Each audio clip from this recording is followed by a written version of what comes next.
اعوذ باللہ من الشیطان الرجیم بسم اللہ الرحمن الرحیم الحمد للہ رب العالمین والصلاة والسلام علی محمد وعلی آلہ الطیبین الطاہرین المعصومین واللعنۃ الدائمۃ علی اعدائہم اجمعین اما بعد فقد قال اللہ سبحانہ وتعالی فی کتابہ المجید بسم اللہ الرحمن الرحیم شہر رمضان الذی انزل فیہ القرآن ھدی للناس وبینات من الھدی والفرقان۔ محترم ناظرین کرام، شہادت امیر المؤمنین علی بن ابی طالب علیہ السلام کی مناسبت سے آپ تمام مومنین کی خدمت میں اور بالخصوص امام زمانہ عجل اللہ تعالی فرجہ شریف کی خدمت میں تعزیت پیش کرتے ہیں۔ قرآن مجید کا 21واں پارہ کہ جس میں سورہ مبارکہ عنکبوت کی باقی ماندہ آیات یعنی آیت نمبر 46 سے لے کر آیت نمبر 69 تک، اور اس کے علاوہ سورہ روم کے جس کی 60 آیتیں ہیں، سورہ لقمان کی جس کی 34 آیتیں ہیں، اور سورہ سجدہ کی جس کی 30 آیتیں ہیں، یہ تمام اس پارے میں شامل ہیں۔ اور اس کے علاوہ سورہ مبارکہ احزاب کی ابتدائی 30 آیتیں اس پارے میں شامل ہیں۔ اس پارے کی ابتدائی آیت میں خداوند کریم نے ارشاد فرمایا کہ دیکھو، جب بھی دین کے بارے میں گفتگو کرو یا دین کے بارے میں بحث اور مباحثہ کرو کسی سے بھی، تو تمہارا انداز اچھا ہونا چاہیے۔ آپس میں ایک دوسرے کو گالم گلوچ دینا یا ایک دوسرے کی توہین کرنا، یہ اس طریقے سے دین نہیں پھیلایا جا سکتا ہے۔ خداوند کریم ارشاد فرماتا ہے کہ وَلَا تُجَادِلُوا أَهْلَ الْكِتَابِ إِلَّا بِالَّتِي هِيَ أَحْسَنُ إِلَّا الَّذِينَ ظَلَمُوا مِنْهُمْ وَقُولُوا آمَنَّا بِالَّذِي أُنزِلَ إِلَيْنَا وَأُنزِلَ إِلَيْكُمْ وَإِلَٰهُنَا وَإِلَٰهُكُمْ وَاحِدٌ وَنَحْنُ لَهُ مُسْلِمُونَ۔ خداوند کریم فرماتا ہے کہ اہل کتاب سے مجادلہ نہ کرو، یعنی بحث و تکرار نہ کرو، مگر یہ کہ اس طریقے سے جو کہ اچھا انداز ہو۔ الا الذین ظلموا منہم، سوائے اہل کتاب میں سے ان افراد کے کہ جنہوں نے ظلم کیا۔ وقولوا آمنا بالذی انزل الینا وانزل الیکم، اور کہو کہ ہم اس چیز پر ایمان لے کر آئے جو تمہاری طرف نازل ہوئی، یعنی اہل کتاب سے کہو کہ ہم ان چیزوں پر ایمان لے کر آئے جو تمہاری طرف نازل ہوئی، اور کہو کہ ہم ایمان لے کر آئے ان چیزوں پر جو ہماری طرف نازل ہوئی، یعنی قرآن مجید پر ہم ایمان لے کر آئے۔ وَأُنزِلَ إِلَيْكُمْ، اور ان چیزوں پر جو تمہاری طرف نازل ہوئی، یعنی مثال کے طور پر توریت، زبور، انجیل جو تمہاری طرف نازل ہوئی ہیں ان پر بھی ہم ایمان لے کر آئے۔ وَإِلَٰهُنَا وَإِلَٰهُكُمْ وَاحِدٌ، تمہارا بھی خدا اور ہمارا بھی خدا جو ہے وہ ایک خداوند کریم ہے۔ وَنَحْنُ لَهُ مُسْلِمُونَ، اور ہم اسی کے آگے سر تسلیم خم ہیں اور اسی کے مسلمان ہیں۔ اس کے بعد خداوند کریم نے اہل کتاب میں سے کچھ صاحبان ایمان کا تذکرہ کیا کہ جو اپنی کتابوں پر بھی ایمان رکھتے ہیں اور قرآن مجید پر بھی ایمان لاتے ہیں۔ پھر اس کے بعد خداوند کریم نے یہ بیان فرمایا کہ قرآن مجید ہر قسم کی تحریف سے پاک اور منزہ ہے۔ آیت نمبر 48 اور آیت نمبر 49 میں خداوند کریم ارشاد فرماتا ہے کہ وَمَا كُنْتَ تَتْلُو مِنْ قَبْلِهِ مِنْ كِتَابٍ وَلَا تَخُطُّهُ بِيَمِينِكَ إِذًا لَارْتَابَ الْمُبْطِلُونَ بل ہوا آیات بینات فی صدور الذین اوتوا العلم وما یجحد بآیاتنا الا الظالمون، کہ خداوند کریم فرماتا ہے کہ اے حبیب، آپ اس سے پہلے نہ تو آپ نے کسی کتاب کو پڑھا ہے اور نہ ہی آپ نے کوئی خط و کتابت کی ہے، یعنی رسول اللہ صلی اللہ علیہ وآلہ وسلم کو اگر کسی نے کچھ لکھتا ہوا نہیں دیکھا یا کچھ پڑھتا ہوا نہیں دیکھا تو اس کا یہ مطلب نہیں ہے کہ رسول اللہ کو پڑھنا یا لکھنا نہیں آتا تھا، بلکہ کیونکہ قرآن کے اعجاز کو اور قرآن کے معجزے کو محفوظ رکھنا تھا، اس وجہ سے اللہ کے رسول نے نہ تو کسی چیز کو لکھا، یعنی اپنے ہاتھ سے کوئی چیز لکھی، اور نہ ہی کوئی کتاب پڑھی، تاکہ یہ بات سب پر واضح ہو جائے کہ یہ قرآن مجید جو ہے وہ خدا کی بھیجی ہوئی کتاب ہے، اسے رسول اللہ نے اپنی جانب سے گڑھا نہیں ہے۔ تو فرمایا کہ یہ جو آپ نے اس سے پہلے کسی کتاب کو نہیں پڑھا اور اس سے پہلے جو ہے وہ آپ نے اپنے ہاتھ سے کسی چیز کو نہیں لکھا، کیونکہ اگر آپ یہ کام کرتے تو اِذًا لَارْتَابَ الْمُبْطِلُونَ، اگر آپ یہ کام کرتے تو باطل افراد جو ہے وہ قرآن کے بارے میں شک میں پڑ جاتے۔ پس قرآن مجید ہر قسم کی تحریف سے پاک ہے، اور قرآن مجید خدا کی نازل کردہ کتاب ہے جو زندہ اور جاوید خداوند کریم کا معجزہ ہے۔ بل ہوا آیات بینات، بلکہ یہ اللہ کی روشن آیتیں ہیں، کس کے سینے میں؟ ان افراد کے سینے میں کہ جن کو علم عطا کیا گیا، اور ہماری آیتوں کا کوئی انکار نہیں کرتا سوائے ظالموں کے۔ پھر اس کے بعد کی آیت میں کافروں کا ایک اشکال جو خداوند کریم بار بار ذکر کر رہا ہے کہ کافر یہ کہتے ہیں کہ اگر یہ اللہ کا رسول ہے تو اس کے اوپر کوئی نشانی یعنی کوئی معجزہ نازل کیوں نہیں ہوا؟ جواب میں خداوند کریم ایک ہی بات کہتا آیا ہے کہ معجزے کا نازل کرنا یہ اللہ کے اختیار میں ہے، یعنی کوئی شخص بھی اپنے اختیار سے کوئی معجزہ نہیں دکھا سکتا، جو معجزہ بھی ہوتا ہے بِإِذْنِ اللہ، اللہ کے اذن اور اللہ کے اختیار سے ہوتا ہے۔ اور پھر دوسرا جواب یہ دیا کہ اگر تم معجزے کے خواہ ہو تو کیا یہ قرآن مجید معجزے کے لیے کافی نہیں ہے، جو کہ یعنی زندہ و جاوید معجزہ ہے اور بھرپور انداز سے تمہیں پکار رہا ہے، چیلنج کر رہا ہے کہ اگر تمہیں شک ہے اس قرآن کے بارے میں تو اس قرآن کی جیسی آیات لے کر آ جاؤ، 10 آیتیں لے کر آ جاؤ، ایک سورہ لے کر آ جاؤ۔ تو اگر مثال کے طور پر تمہیں کوئی شک ہے تو اس جیسا قرآن بنا کر لے آؤ، تو یہ قرآن خود معجزے کے طور پر کافی ہے۔ اور پھر اس کے بعد خداوند کریم نے کہا کہ تمہارے اور میرے درمیان اللہ ہی گواہی کے لیے کافی ہے۔ پھر اس کے بعد خداوند کریم نے ذکر کیا کہ یہ جو کفار ہیں وہ کہتے ہیں کہ عذاب جلدی کیوں نہیں آ جاتا، یعنی جس عذاب سے آپ ہمیں ڈرا رہے ہیں اس کو جلدی لے کر آ جاؤ۔ خداوند کریم نے جواب میں ارشاد فرمایا کہ عذاب جو ہے وہ اچانک آنے والا ہے، اور اگر اس کا وقت آ چکا ہوتا تو عذاب کب کا آ چکا ہوتا، کیونکہ ایک وقت معین ہے اور اسی معین وقت پر وہ عذاب آئے گا۔ پھر اس کے بعد خداوند کریم نے ذکر کیا کہ اللہ کی زمین بہت وسیع ہے، یعنی اگر کسی ایسی جگہ پر تم پھنس جاؤ کہ جہاں پر کفار و مشرکین تمہیں اپنے دین پر عمل کرنے نہ دیں، تو اللہ کی جو زمین ہے بہت وسیع ہے، وہاں سے ہجرت کر کے کسی ایسی جگہ پر جاؤ کہ جہاں پر تم اپنے دین پر عمل پیرا ہو سکتے ہو، جہاں پر تم اپنی اولاد کی اسلامی تربیت کر سکتے ہو۔ اور پھر خداوند کریم نے ذکر کیا کہ ہر نفس کو موت کا ذائقہ چکھنا ہے، اور صاحبان ایمان کی جزا کا تذکرہ ہوا۔ اور پھر اس کے بعد خداوند کریم نے آیت نمبر 60 میں یہ ارشاد فرمایا کہ رزق اللہ کے ہاتھ میں ہے، یعنی جو بھی جاندار اس دنیا میں زندگی بسر کر رہا ہے، سانس لے رہا ہے، اس کا رزق خداوند کریم کے دست قدرت میں ہے۔ فرمایا کہ وَكَأَيٍّ مِّن دَابَّةٍ لَا تَحْمِلُ رِزْقَهَا اللَّهُ يَرْزُقُهَا وَإِيَّاكُمْ وَهُوَ السَّمِيعُ الْعَلِيمُ، کہ کتنے ہی جاندار ایسے ہیں کہ تم ان کا رزق نہیں اٹھاتے ہو، مگر اللہ ان کو بھی رزق دیتا ہے اور اللہ تم کو بھی رزق دیتا ہے، اور اللہ سننے والا بھی ہے اور جاننے والا بھی ہے۔ اس کے بعد خداوند کریم نے اپنی توحید کا بیان کرتے ہوئے یہ ارشاد فرمایا کہ زمین اور آسمان کا خالق جو ہے وہ خداوند کریم ہے، اور ان تمام چیزوں کا مالک خداوند کریم ہے، اور اسی کے ہاتھ میں رزق کو وسعت دینا، یہ رزق کو تنگ کرنا، سب کا سب اللہ کے ہاتھ میں ہے۔ اس کے بعد خداوند کریم نے دنیا کی حقیقت کو بیان کیا، اور پھر دنیا اور آخرت کے تقابل کو پیش کیا کہ دنیا جو ہے وہ جلدی گزر جانے والی ہے، آخرت باقی رہنے والی ہے۔ اور پھر اس کے بعد خداوند کریم نے ارشاد فرمایا کہ کافر جب مشکل میں گرفتار ہوتے ہیں تو خداوند کریم کو مخلصانہ پکارتے ہیں، اور جب اللہ انہیں کسی مشکل سے نجات دے دیتا ہے تو پھر دوبارہ شرک کرنے لگتے ہیں۔ اور پھر اس کے بعد خداوند کریم نے ذکر کیا کہ سب سے بڑا جھوٹا کون ہے۔ فرمایا کہ سب سے بڑا جھوٹا وہ شخص ہے کہ جو اللہ پر جھوٹ باندھتا ہے اور جو حق کی تکذیب کرتا ہے، یعنی حق کو قبول نہیں کرتا، وہ سب سے بڑا جھوٹا ہے۔ اور پھر سورہ عنکبوت کی آخری آیت میں خداوند کریم نے ارشاد فرمایا کہ وَالَّذِينَ جَاهَدُوا فِينَا لَنَهْدِيَنَّهُمْ سُبُلَنَا وَإِنَّ اللَّهَ لَمَعَ الْمُحْسِنِينَ، کہ وہ افراد کے جنہوں نے جو ہماری راہ میں کوشش کرتے ہیں، جہاد کرتے ہیں یعنی کوشش کرتے ہیں ہماری راہ میں، لَنَهْدِيَنَّهُمْ سُبُلَنَا، تو ہم ضرور ان کو اپنے راستوں کی طرف ہدایت کرتے ہیں، وَإِنَّ اللَّهَ لَمَعَ الْمُحْسِنِينَ، اور خداوند کریم جو ہے وہ نیک کام انجام دینے والوں کے ساتھ ہے۔ یہاں پر سورہ مبارکہ عنکبوت ختم ہوتی ہے۔ اس کے بعد کی سورہ مبارکہ روم ہے کہ جس کی کل 60 آیتیں ہیں۔ سورہ روم کی ابتدائی آیت میں خداوند کریم نے روم کے بارے میں پیشن گوئی کی کہ رومی جو ہے وہ مغلوب ہو چکے ہیں، اور عنقریب یہ مغلوب ہونے کے بعد دوبارہ غالب ہوں گے، اور اس دن جو ہے وہ مومنین اللہ کی نصرت کی وجہ سے خوش و خرم ہوں گے، اور یہ اللہ کا وعدہ ہے اور اللہ اپنے وعدے سے تخلف نہیں کرتا۔ پھر اس کے بعد خداوند کریم نے توحید کو بیان کیا اور اس کائنات کے نظام میں غور و فکر کرنے کی طرف دعوت دی کہ اس کائنات کے جو نظام چل رہا ہے، اگر ایک چھوٹے سے نظام کو بھی انسان دیکھے اور اس نظام جو کہ بہت ہی مرتب نظام ہو، تو انسان یہ سمجھ جاتا ہے کہ اس نظام کو بنانے والا جو ہے وہ عالم ہے اور قدرت رکھتا ہے۔ تو کیسے ممکن ہے کہ یہ اتنا بڑا نظام جو کائنات کا چل رہا ہے وہ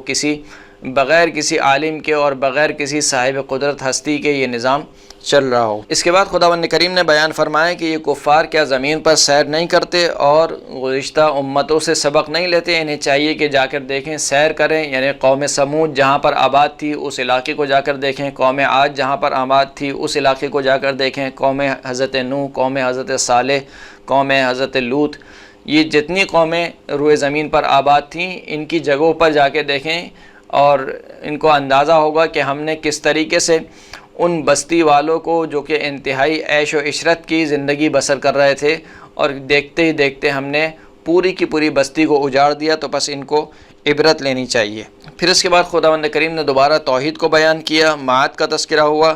اور قیامت کے دن شرکا کی بے بسی کا تذکرہ کیا خداوند کریم نے کہ جن کو یہ پکارتے ہیں خداوند کریم کے علاوہ، وہ ان سے بالکل بھی نہ کسی قسم کے نقصان کو دور کر سکتے ہیں، نہ ان کے لیے کوئی فائدہ مند ثابت ہو سکتے ہیں۔ اور پھر مومنین کی جزا اور کافروں کی سزا بیان کرتے ہوئے خداوند کریم نے ارشاد فرمایا کہ خداوند کریم دوبارہ زندہ کرنے پر قادر مطلق ہے، یعنی وہ خداوند کریم جو پہلی بار خلق کر سکتا ہے تو وہ دوبارہ خلق کیوں نہیں کر سکتا۔ اس کے بعد خداوند کریم نے اپنی توحید کی ایک عجیب نشانی ہے جو سورہ مبارکہ روم کی 21ویں آیت میں ذکر فرمایا کہ وَمِنْ آیَاتِهِ أَنْ خَلَقَ لَكُم مِّنْ أَنفُسِكُمْ أَزْوَاجًا لِتَسْكُنُوا إِلَيْهَا وَجَعَلَ بَيْنَكُم مَّوَدَّةً وَرَحْمَةً إِنَّ فِي ذَلِكَ لَآيَاتٍ لِقَوْمٍ يَتَفَكَّرُونَ کہ اللہ کی نشانیوں میں سے ایک یہ ہے کہ اس نے تمہارے ہی نفسوں میں سے تمہارے لیے ایک جوڑا بنایا، یعنی مرد اور عورت کا جوڑا بنایا، میاں بیوی کا جوڑا بنایا۔ کیوں؟ لِتَسْكُنُوا إِلَيْهَا تاکہ تم سکون حاصل کرو اپنی زوجہ کی طرف۔ وَجَعَلَ بَيْنَكُم مَّوَدَّةً وَرَحْمَةً اور تمہارے درمیان مودت اور رحمت کو قرار دیا، محبت اور رحمت کو قرار دیا۔ إِنَّ فِي ذَلِكَ لَآيَاتٍ لِقَوْمٍ يَتَفَكَّرُونَ اس میں بے تحقیق نشانی ہے اس قوم کے لیے جو کہ غور و فکر کرتی ہے۔ یہ آیت انتہائی عجیب و غریب اس اعتبار سے ہے کہ انسان کے بہت سے رشتے ہوتے ہیں جب وہ اس دنیا میں آتا ہے، مثال کے طور پر تو پہلا رشتہ جو ہوتا ہے وہ ماں باپ سے ہوتا ہے، بھائی بہنوں سے ہوتا ہے مثال کے طور پر، پھر اس کے علاوہ چچا تایا اور دیگر رشتہ داریاں انسان کی ہوتی ہیں۔ لیکن خداوند کریم نے کسی رشتے کے بارے میں یہ نہیں کہا کہ یہ میری آیت ہے، یعنی توحید کی نشانی ہے۔ اگر کسی رشتے کو خداوند کریم نے توحید کی نشانی قرار دیا ہے تو وہ میاں بیوی کا رشتہ ہے جس کو خداوند کریم نے توحید کی نشانی قرار دیا۔ اور پھر میاں بیوی کے رشتے کو خداوند کریم نے کیوں قرار دیا، اس کی حکمت بیان ہوئی، لِتَسْكُنُوا إِلَيْهَا ہم نے میاں بیوی کا جو یہ رشتہ رکھا ہے اس وجہ سے رکھا ہے کہ تم سکون حاصل کرو۔ اور پھر فرمایا کہ یہ جو ہم نے میاں بیوی کا رشتہ رکھا ہے وَجَعَلَ بَيْنَكُم مَّوَدَّةً وَرَحْمَةً ہم نے تمہارے درمیان محبت کو اور رحمت کو قرار دیا، یعنی یہ میاں بیوی کا رشتہ حاکم اور محکوم کا رشتہ نہیں ہے کہ جہاں پر مثال کے طور پر مرد جو ہے وہ حاکم ہے اور بیوی جو ہے وہ محکوم ہے، اور مرد مثال کے طور پر جو چاہے حکم چلا سکتا ہے اور بیوی کو جو ہے وہ ہر حال میں مثال کے طور پر مرد کا حکم ماننا ہے، وہ جو چاہے کہے۔ کہا نہیں، یہ حاکم اور محکوم والا رشتہ نہیں ہے بلکہ یہ محبت اور الفت والا رشتہ ہے۔ تو پہلی بات تو یہ کہ انسان کا جوڑا جو ہے وہ یعنی مرد کا جو جوڑا ہے وہ عورت ہے۔ خدا نے جوڑا جو ہے مرد مرد اور عورت عورت کا جوڑا نہیں بنایا بلکہ مرد اور عورت کا جوڑا بنایا ہے۔ تو یہ بات توجہ کے قابل ہے کہ انسان سوچنا چاہیے انسان کو کہ آج کل جو یہ ہم جنس پرستی کو پھیلایا جا رہا ہے یہ سراسر انسانیت کے بھی خلاف ہے اور اسلام کے بھی خلاف ہے۔ خداوند کریم نے مرد اور عورت کا جوڑا بنایا ہے، مرد اور عورت کا جوڑا نہیں بنایا۔ اور دوسری بات یہ کہ یہ جو رشتہ خداوند کریم نے بنایا ہے اس کو اپنی توحید کی نشانی قرار دیا، اور یہ جو رشتہ ہے یہ حاکم اور محکوم کا رشتہ نہیں ہے بلکہ محبت اور الفت کا رشتہ ہے۔ اور پھر اس کے بعد کی آیت میں خداوند کریم نے مزید اپنی نشانیوں کا ذکر فرمایا، اور پھر خداوند کریم نے اپنی توحید کو ایک مثال سے سمجھانے کی کوشش کی۔ وہ مثال بھی سننے کے قابل ہے اور عجیب و غریب مثال ہے جو خداوند کریم نے دی ہے۔ ضَرَبَ لَكُم مَّثَلًا مِّنْ أَنفُسِكُمْ هَل لَّكُم مِّمَّا مَلَكَتْ أَيْمَانُكُم مِّن شُرَكَاءَ فِيمَا رَزَقْنَاكُمْ فَأَنتُمْ فِيهِ سَوَاءٌ تَخَافُونَهُمْ كَخِيفَتِكُمْ أَنفُسَكُمْ كَذَلِكَ نُفَصِّلُ الْآيَاتِ لِقَوْمٍ يَعْقِلُونَ۔ خداوند کریم ارشاد فرماتا ہے کہ اللہ ایک مثال پیش کرتا ہے خود تمہاری جانوں سے۔ وہ مثال کیا ہے کہ دیکھو جو تمہارے غلام ہیں یا جو تمہارے نوکر چاکر ہیں، کیا وہ تمہارے شریک ہیں ان چیزوں میں کہ جن کو ہم نے تمہیں عطا کیا ہے، یعنی جو رزق خداوند کریم نے تمہیں عطا کیا ہے، جو مال و دولت تمہیں عطا کی ہے، کیا وہ تمہارے برابر کے شریک ہیں؟ اور تم میں اور ان میں کوئی فرق نہیں ہے، یعنی لینے والا اور دینے والا کیا یہ دونوں برابر ہو سکتے ہیں؟ یعنی تم اپنے غلاموں کو دینے والے ہو اور تمہارے جو غلام ہیں وہ لینے والے ہیں، تو دینے والا اور لینے والا کیسے برابر ہو سکتے ہیں؟ بالکل بعینی اسی طریقے سے اس کائنات کا خالق اور مالک خداوند کریم ہے جو سب کو دینے والا ہے، یعنی جس کے پاس جو کچھ بھی ہے وہ اللہ کا دیا ہوا ہے۔ تو پس وہ جو اللہ دینے والا ہے اور تمہارے جو یہ شریک جن کو تم اللہ کا شریک قرار دیتے ہو یہ لینے والے ہیں، تو دینے والا اور لینے والا کیسے برابر ہو سکتے ہیں جبکہ خود تمہاری زندگیوں میں جو ہے وہ تمہارے غلام تمہارے برابر نہیں ہیں، کیونکہ تم دینے والے ہو، تمہارے غلام جو ہے وہ لینے والے۔ اس کے بعد خداوند کریم نے ذکر فرمایا کہ ہم نے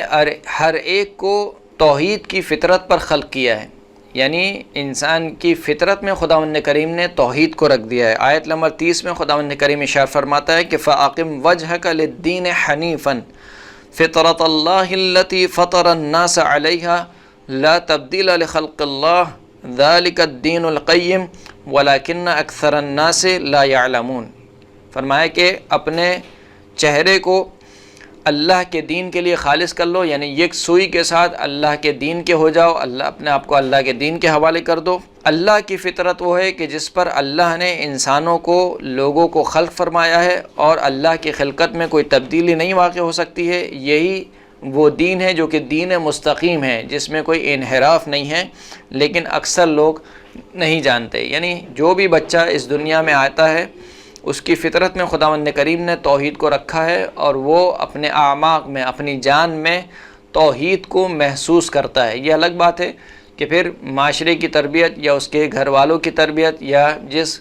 خاندان میں وہ پرورش پاتا ہے یا جس خاندان میں وہ پیدا ہوتا ہے ان کی وجہ سے وہ جو توحید کی فطرت کی جو لو شمع اس کے دل میں جل رہی ہوتی ہے وہ بجھ کر رہ جاتی ہے، اور وہ اپنے معاشرے کا پیروکار ہو جاتا ہے یا اپنے والدین کی وجہ سے اسی دین کو اپنا لیتا ہے جو اس کے والدین کا دین ہے۔ اس کے بعد آیت نمبر 38 میں خداوند کریم ارشاد فرماتا ہے کہ فَأْتِ ذَا الْقُرْبَى حَقَّهُ وَالْمِسْكِينَ وَابْنَ السَّبِيلِ ذَلِكَ خَيْرٌ لِلَّذِينَ يُرِيدُونَ وَجْهَ اللَّهِ وَأُولَٰئِكَ هُمُ الْمُفْلِحُونَ کہ صاحبان قرابت کو ان کا حق دو، اور مسکینوں کو اور جو سفر میں ناچار ہو جائے اس کو اس کا حق دو۔ یہ بہتر ہے ان لوگوں کے لیے کہ جو اللہ کی خوشنودی چاہتے ہیں، ان کے لیے یہ کام بہتر ہے، اور یہی وہ لوگ ہیں کہ جو آخرت میں کامیاب ہونے والے ہیں۔ اور فریقین کی تفاسیر میں یہ روایت موجود ہے کہ جب یہ آیت نازل ہوئی کہ فَأْتِ ذَا الْقُرْبَى حَقَّهُ کہ صاحبان قرابت کو ان کا حق دے دو، تو رسول اللہ صلی اللہ علیہ وآلہ وسلم نے بی بی فاطمہ الزہرا سلام اللہ علیہا کو فدق عطا کیا، یعنی رسول کی زندگی میں ہی فدق بی بی کی ملکیت میں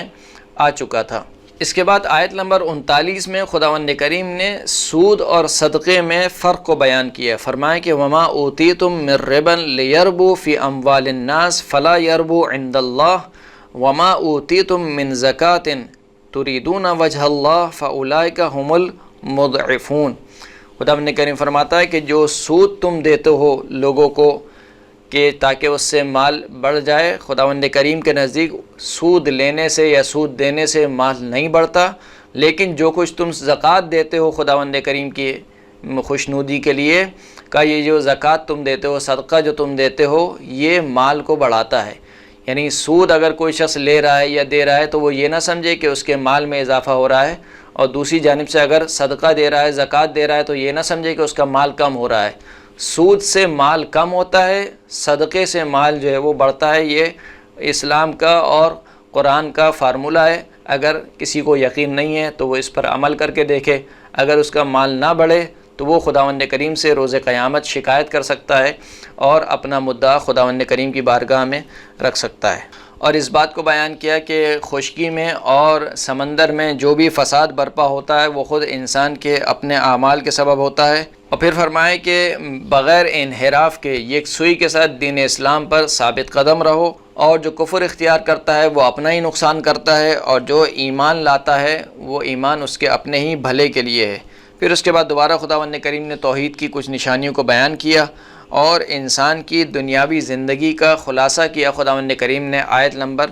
54 میں کہ انسان کی کل زندگی یعنی یہ جو دنیاوی زندگی ہے وہ کیا ہے۔ خداوند کریم فرماتا ہے کہ اللہ الذی خلقکم من ضعف ثم جعل من بعد ضعف قوة ثم جعل من بعد قوة ضعفا وشیبہ یخلق ما یشاء وهو العلیم القدیر۔ کہ خداوند کریم نے تمہیں پیدا کیا کس سے؟ ضعف اور ناتوانی سے، کمزوری سے. یعنی جب انسان اس دنیا میں آتا ہے تو انتہائی درجے کی، یوں سمجھ لیجئے کہ کمزوری کے عالم میں اور ناتوانی کے عالم میں آتا ہے. خود سے اٹھ کر بیٹھ نہیں سکتا، خود سے کھا نہیں سکتا، خود سے پی نہیں سکتا، اور کسی چیز کو یعنی کسی اپنے آپ سے کسی شر کو دور نہیں کر سکتا، اپنے لیے کسی خیر کو خود سے جلب نہیں کر سکتا، لے کر نہیں آ سکتا. تو انتہائی ناتوانی کے عالم میں خداوند کریم فرماتا ہے کہ تم انتہائی ناتوانی کے عالم میں اس دنیا میں آتے ہو. پھر اس کے بعد خداوند کریم ضعیفی کے بعد، کمزوری کے بعد قوت قرار دیتا ہے. یعنی پھر تم آہستہ آہستہ بڑے ہوتے ہو اور جوانی کی طرف رخ کرتے ہو، اور تم اپنی پوری بھرپور قوت اور صلاحیت کے ساتھ ایک مرتبہ ابھر کر سامنے آتے ہو، اور پھر تم اپنی پچھلی زندگی کو بھول جاتے ہو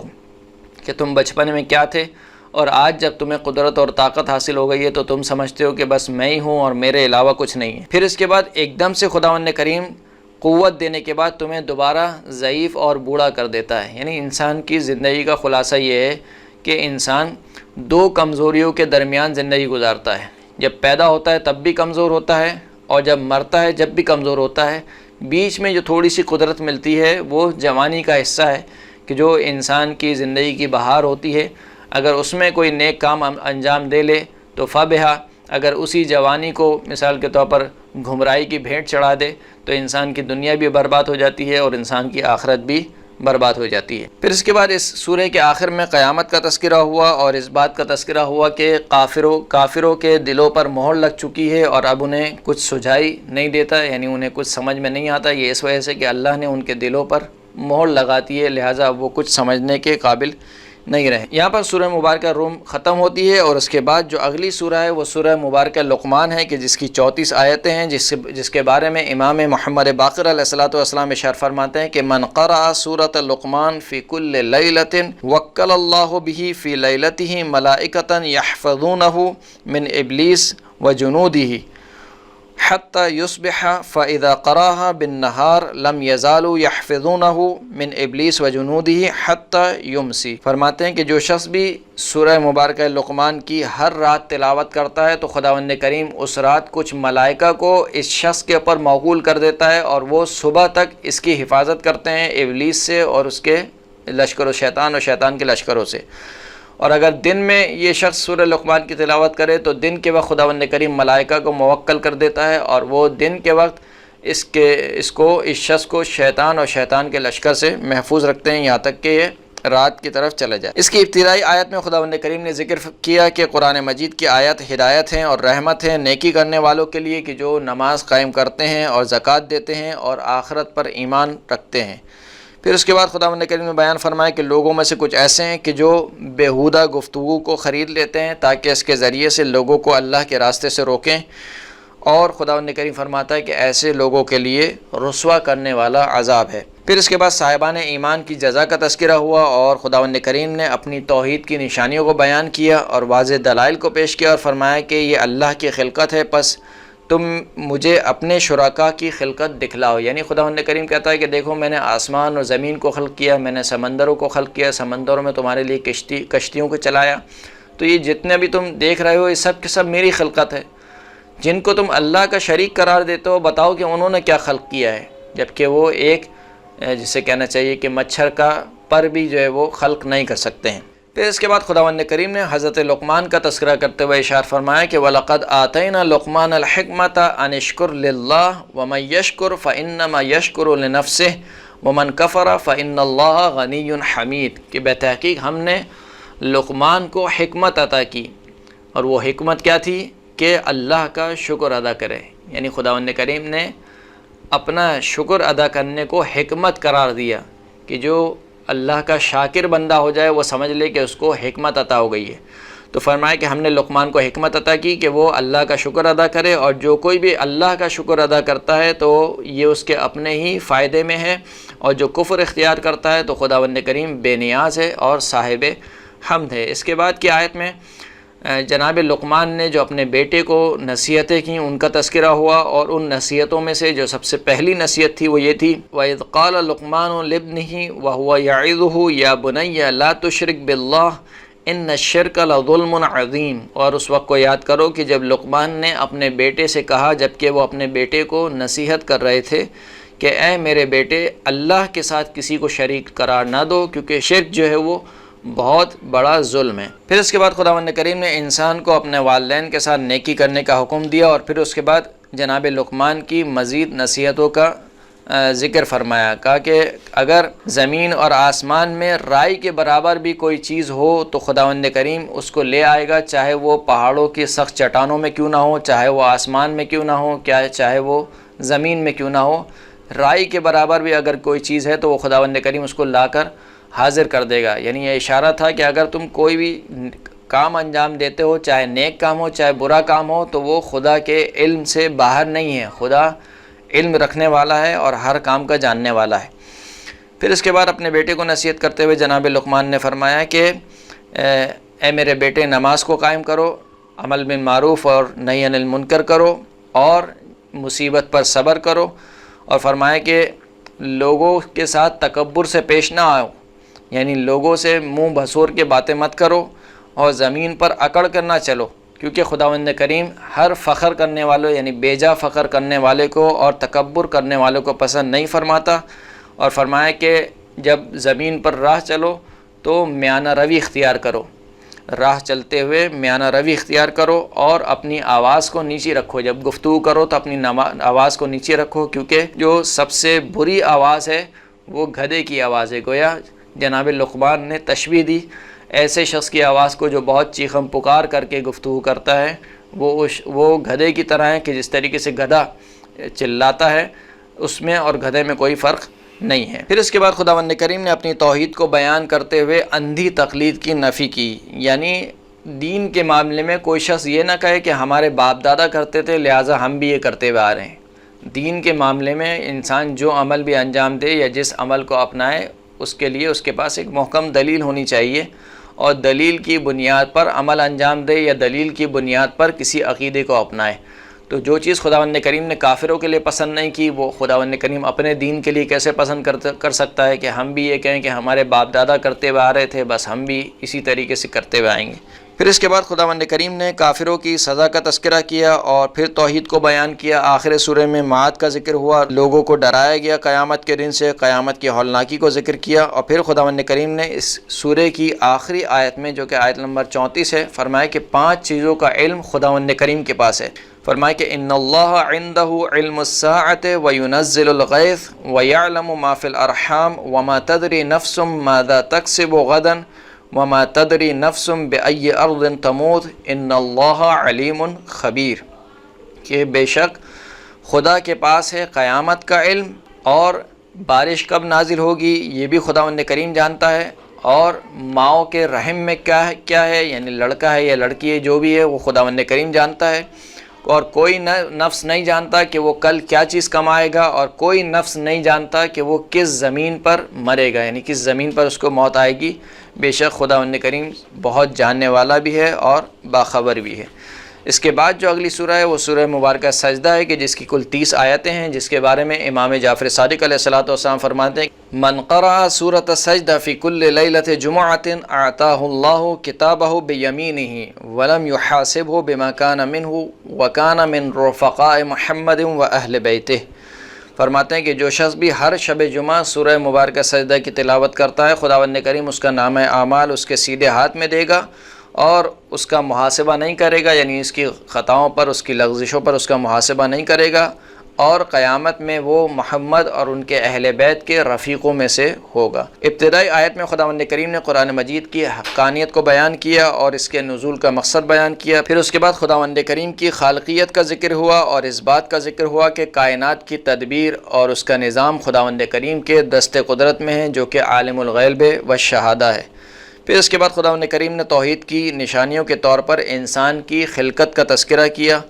معاد کا تذکرہ ہوا، اور کافر کہتے ہیں کہ ہم جب مر کے مٹی میں گم ہو جائیں گے تو کیا دوبارہ ہماری نئی خلقت ہوگی؟ اس کے جواب میں خداوند کریم نے آیت نمبر 11 میں ارشاد فرمایا کہ قل یتوفاکم ملک الموت الذی وکل بکم ثم الی ربکم ترجعون، اے حبیب آپ کہہ دیجئے کہ ملک الموت تمہیں وفات دیتا ہے، یعنی موت دیتا ہے، وہ ملک الموت کے جس کو اسی کام کے لیے تم پر موکول کیا گیا ہے، وکیل بنایا گیا ہے، پھر اس کے بعد تم اپنے پروردگار کی بارگاہ میں پلٹائے جاؤ گے۔ پھر اس کے بعد خداوند کریم نے آیت نمبر 12 میں روز قیامت مجرموں کی حسرت کا ذکر کیا، فرمایا کہ وَلَوْ تَرَىٰ إِذِ الْمُجْرِمُونَ نَاكِسُو رُؤُوسِهِمْ عِنْدَ رَبِّهِمْ رَبَّنَا أَبْصَرْنَا وَسَمِعْنَا فَارْجِعْنَا نَعْمَلُ صَالِحًا إِنَّا مُوقِنُونَ، کہ حبیب کاش آپ دیکھتے کہ قیامت کے دن جو مجرم افراد ہیں وہ اپنے سروں کو رگڑیں گے خداوند کریم کی بارگاہ میں اور کہیں گے کہ اے ہمارے پروردگار، اب ہم جو ہے وہ سب چیزیں جان گئے ہیں اور ہم نے سب سمجھ لیا ہے، سن لیا ہے، بس ہمیں دوبارہ پلٹا دے دنیا کی جانب تاکہ ہم صالح عمل انجام دیں اور ہم جو ہے وہ اب اہل یقین میں سے ہو گئے ہیں۔ اس کے جواب میں خداوند کریم نے ارشاد فرمایا کہ وَلَوْ شِئْنَا لَآتَيْنَا كُلَّ نَفْسٍ هَدَاهَا وَلَكِنْ حَقَّ الْقَوْلُ مِنِّي لَأَمْلَأَنَّ جَهَنَّمَ مِنَ الْجِنَّةِ وَالنَّاسِ أَجْمَعِينَ، کہ اگر ہم چاہتے تو ہر نفس کو اس کی ہدایت عطا کرتے، یعنی خداوند کریم محتاج نہیں ہے انسانوں کے دین کا یا انسانوں کی ہدایت کا، بلکہ انسان خداوند کریم کے محتاج ہیں، کیونکہ خداوند کریم وہ قدرت رکھتا ہے کہ اگر اس کو جبر سے کام لینا ہوتا اور اپنی قدرت سے تمہیں منوانا ہوتا تو بھلا کس میں اتنی جرت تھی کہ جو خدا کا انکار کر سکتا، لیکن خداوند کریم نے آزمائش کے لیے اس دنیا میں بھیجا ہے، لہٰذا وہ چاہتا ہے کہ تم اپنے اختیار سے اللہ کا دین اختیار کرو، اللہ کی حقانیت کی گواہی دو۔ لہٰذا اگر خداوند کریم جبر اختیار کرتا اور اپنی قدرت کا استعمال کرتا تو وہ ہر شخص کو اس کی ہدایت دے سکتا تھا، لیکن خداوند کریم فرماتا ہے کہ یہ قول جو ہے وہ میری جانب سے بالکل برحق ہو چکا ہے کہ میں جہنم کو جن و انس سے بھر کر رہوں گا، یعنی جہنم جو ہے وہ جن و انس سے بھر جائے گی۔ کیسے بھرے گی؟ خود ان کے اپنے اختیار سے، نہ یہ کہ خداوند کریم نعوذ باللہ انسانوں کو اس وجہ سے خلق نہیں کیا کہ وہ جہنم میں جائیں، بلکہ خود انسان یہ چاہتے ہیں کہ ان کو جہنم میں ڈالا جائے۔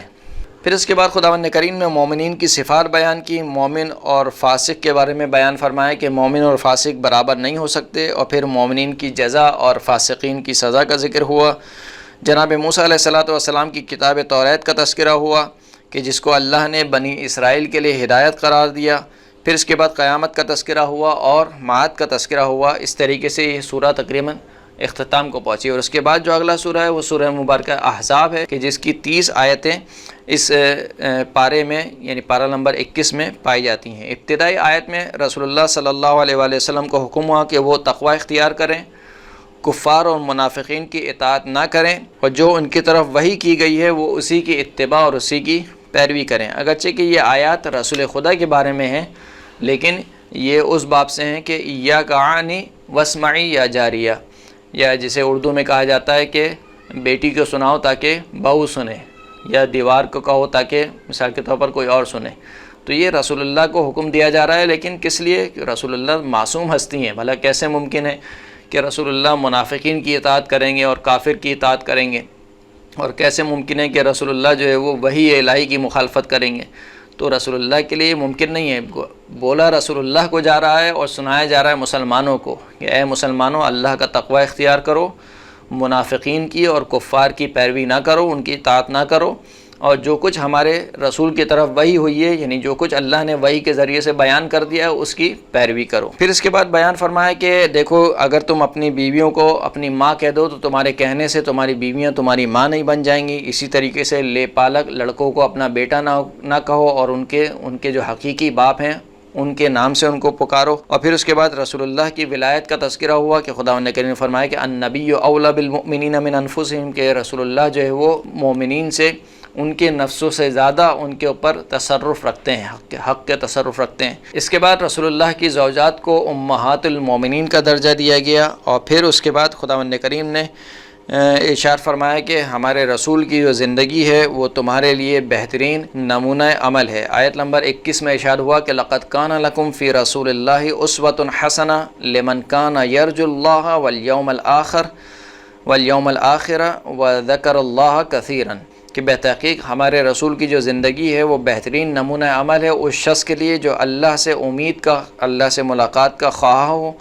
اور روز آخرت پر ایمان رکھتا ہو اور اللہ کو کثرت سے یاد کرے۔ ایسے شخص کے لیے ہمارے رسول کی زندگی بہترین نمونہ عمل ہے۔ پھر اس کے بعد جنگ احزاب کا تذکرہ ہوا، اور جنگ احزاب میں جو ہے وہ جو مومنین کا رد عمل تھا اس کو خداوند کریم نے بیان فرمایا کہ ایک وہ منافقین کا رد عمل تھا۔ جب جنگ احزاب کو منافقین نے دیکھا تو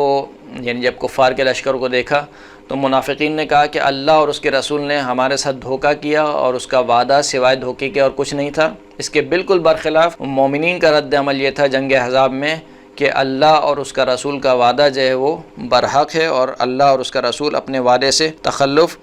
اختیار نہیں کرتا۔ اور پھر خداوند کریم نے مومنین کی مدح سرائی کی اور فرمایا کہ من المؤمنین رجال صدقوا ما عاهدوا الله علیہ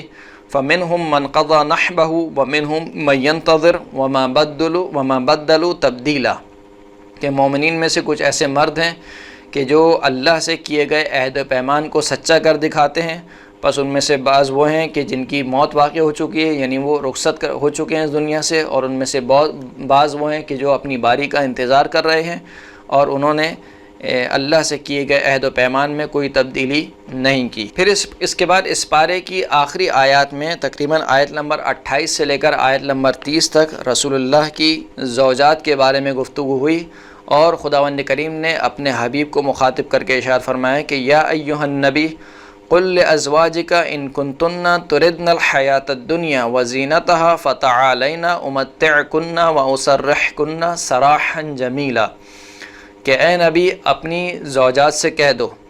کہ اگر تم دنیا کی زندگی چاہتی ہو اور دنیا کی زینت چاہتی ہو تو پس آؤ، میں تمہیں دنیا دے دیتا ہوں اور پھر تمہارا جو راستہ ہے وہ چھوڑ دیتا ہوں، یعنی تمہیں طلاق دے دیتا ہوں، پھر تمہیں جہاں جانا چاہتی ہو چلے جاؤ۔ اگر دنیا کا مال و متاع چاہتی ہو تو میں تمہیں دنیا کا مال و متاع دے کر تمہارا راستہ چھوڑ دیتا ہوں، تمہیں طلاق دے دیتا ہوں۔ وَإِن كُنتُنَّ تُرِدْنَ اللَّهَ وَرَسُولَهُ وَالدَّارَ الْآخِرَةَ فَإِنَّ اللَّهَ أَعَدَّ لِلْمُحْسِنَاتِ مِنكُمْ أَجْرًا عَظِيمًا، اور اگر تم اللہ اور اللہ کے رسول اور آخرت کا گھر چاہتی ہو تو بس خداوند کریم نے جو تم میں سے نیک بیویاں ہیں ان کے لیے بہت بڑا اجر تیار کر رکھا ہے۔ یا نساء النبی من یأتی منکن بفاحشۃ مبینۃ یضاعف لها العذاب ضعفین وَكَانَ ذَلِكَ عَلَى اللَّهِ يَسِيرًا، اے نبی کی بیویوں جو بھی تم میں سے کھلی ہوئی بیہودہ حرکت کے ساتھ آئے گا، یعنی کوئی بھی ایسی حرکت کو، کوئی بھی ایسے فعل کو انجام دے جو انتہائی بیہودہ فعل ہو، تو خداوند کریم اس کو دگنا عذاب دے گا۔ یعنی ایک تو عذاب ہوگا اس فعل کے اوپر اور ایک عذاب ہوگا رسول اللہ کی نسبت کے حوالے سے کہ تم ہمارے نبی کی بیوی تھی، تمہیں کم از کم نسبت کا خیال رکھنا چاہیے تھا۔ وَكَانَ ذَلِكَ عَلَى اللَّهِ يَسِيرًا، اور یہ اللہ کے لیے بہت ہی آسان کام ہے۔ یہاں پر تقریباً 21واں پارہ اختتام ہوتا ہے۔ وآخر الدعوانا ان الحمد للہ رب العالمین۔